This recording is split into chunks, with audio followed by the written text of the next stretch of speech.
28 دکامبر سال 2022 در جماعت چورکو در کنار شهر اصفره در شمال تاجیکستان عبدالرحیم رحمانزاده را به خاک سپردند. عبدالرحیم که همگی 31 سال داشت صبح 26 دکامبر در یک صدمه در شهر سوچه به هلاکت رسید. برادر 29 ساله او عبدالرؤوف که آن صبح نصر سر چنبرک فرمان ماشین بود با دست شکسته تا حال در بیمارستان قرار دارد. در این باره به پایگاه خبری بامداد ساکنان چورکو خبر دادند. بنا به اطلاع آنها رحمانزاده عبدالرحیم سال تولدش 1991 در سوچ به مردکاری مشغول بود. از او 2 فرزند خردسال، یکی 6 و دومی همگی 3 ساله یتیم باقی ماند.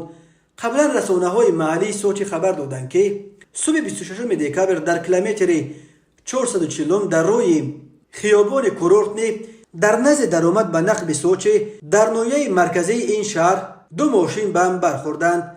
در اداره گبدده گفتند که راننده ماشین تمغه وز 21130 هنگام حرکت از اداره واسطه نقلیات نبرآمده به سمت مقابل حرکت برآمده به ماشین تمغه لادا وستا برخورد.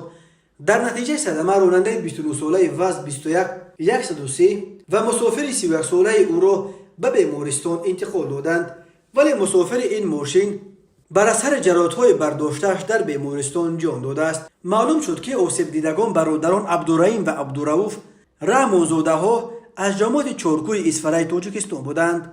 هر سال در روسیه به دلایل‌های مختلف تا 1000 نفر از مهاجران تاجیک می‌میرند. فلاکت‌ها در جای کار و جای زیست و بیماری‌ها و صدمه‌های نقلیاتی از علت‌های عمده مرگ مهاجران تاجیک در روسیه نام برده می‌شود.